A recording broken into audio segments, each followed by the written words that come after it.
This is Sky with Smart Poker Study. In this video, I'm going to help you use 5 fun and easy tick sheets to improve that poker focus. Now, a tick sheet is just a piece of paper that you have in front of you with a strategy written at the top. There's an example of this one right on the screen right here. Can I steal is the strategy focus for your play session. Every time you answer yes, I can steal, make a tick mark and then make your play. No, I don't think I can steal, make a tick mark and then make your play. The great thing about tick sheets is that they keep you focused on your chosen strategy. Whatever that is, like I said, we have 5 different tick sheets we're going to be going through today. So I'll show you a lot of examples of them.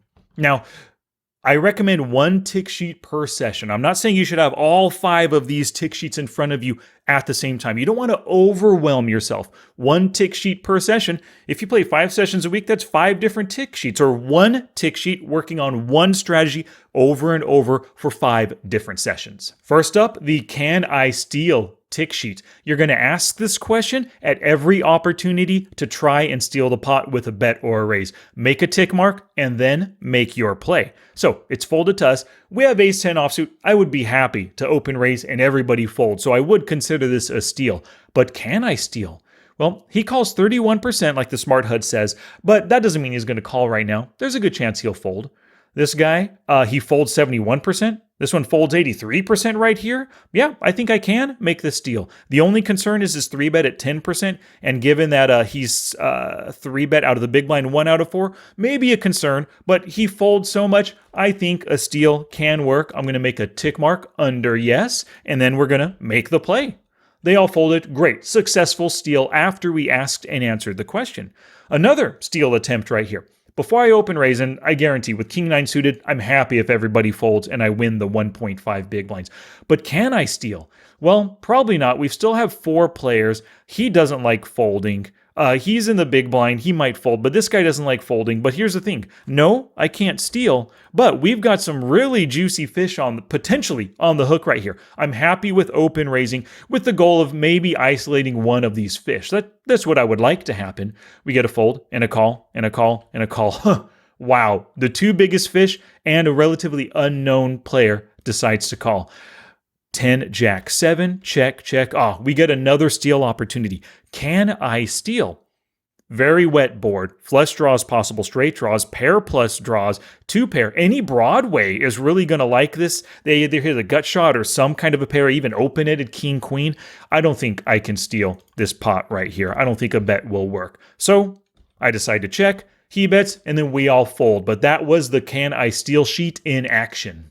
Now it's the Poker's Ultimate Question tick sheet. What is he doing this with? You ask and answer this question after every one of your opponent's actions, and it forces you to think about their player type, their range of hands, their bet size, the board, to get a read on their action so that you can make a good play against them. So let's watch this. We get a fold and a raise, couple of folds. What's he doing this with? What is he raising in the cutoff with? Well, 26-22, very loose aggressive player. He has upwards in the cutoff of a 25-30% range. My ace-9 suited, I'm ahead of a lot of that range right now. Plus, it's a suited ace. Some good things can happen on the flop with a hand like this. So once you answer that question, it's time to make your play. I called. Flop comes 9-7-4, top pair, top kicker, loving this right now. I know that one of the ways to exploit loose aggressive players is to just call with a solid hand all 3 streets, let them spew chips into you. So as of right now on this flop, that is my plan. It could always change, whatever the turn or river ends up coming, but that's my plan. I check, and now he bets. Oh, look at that small bet. That screams weakness. What's he doing this with? All of his overcards, weaker flush draws, under pairs even. I think just random hands. Everything is making this bet right here. And I'm ahead of his everything range, right? So we asked and answered. Going to make a tick mark and make our play. Going to just call at this point. Like I said, let him spew. I could justify raising right here, but we can let him spew at the same time. A 7 hits right here. We check. Let's see what he does. Whoa. Betting big, 3/4 pot on that turn 7. But really, I don't believe him. I know he's capable of bluffing multiple streets. Once again, he could have a couple overcards, a flush draw. He could have a hand like Jack 8 for a gut shot with 1 overcard. Lots of stuff in his range. I'm ahead of that bluffing betting range, so I make the call. River comes a 9. Don't really like seeing an overcard. The Jack 8 just now hit a top pair hand to beat me, right? But I check, and he bets 3/4 pot or 80% pot. Sometimes you just have to strap in and hold on and call those loose aggressive maniacs who you know they're capable of triple barrel bluffing you. You got to call with a solid hand. One thing too right now, look at his big stack. If we ask what's he doing this with, a lot of players, when they get a big stack, that helps to justify their using too much aggression against their opponents. It's like they're playing with house money. He started with 100 big blinds. Now he started this hand with over 260 big blinds. He could be using his one money to try to push me off my pot to win even more money. So now that we asked and answered that question, we make our play, we decide to call, and he turns over the king 10, and we scoop a nice pot because we asked that question over and over again, and we had justifiable reasons to call every street. Now for one of my favorites, the bread and butter tick sheet.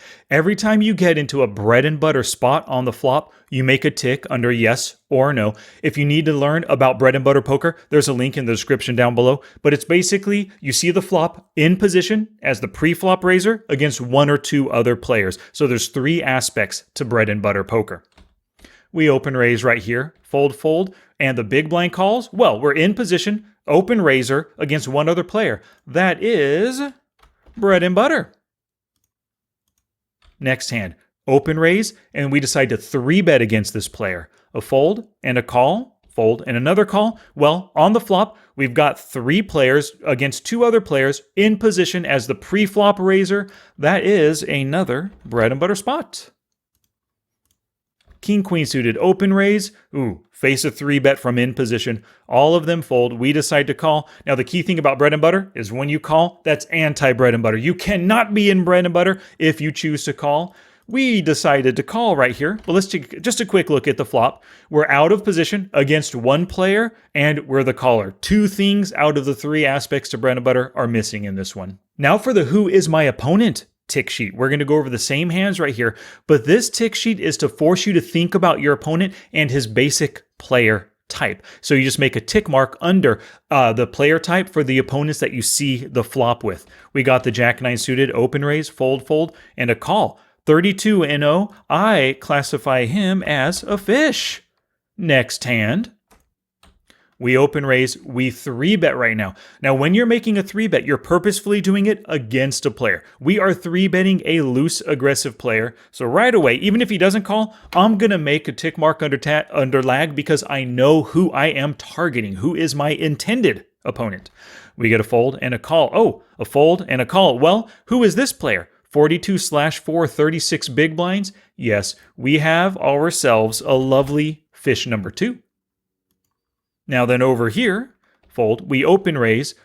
We get a 3-better. They all fold. So when we choose to call, we're choosing to call what looks like a maniac, very passive player, big gap in between, very fishy player, but I am going to give him the maniac because of how much he just loves to open raise and then 3-bet as well in general. I know it's a small sample, but you got to go with what you know. And now for the stay on target tick sheet. You guys remember Gold 5 from Star Wars, right? Stay on target. We're too close. Stay on target.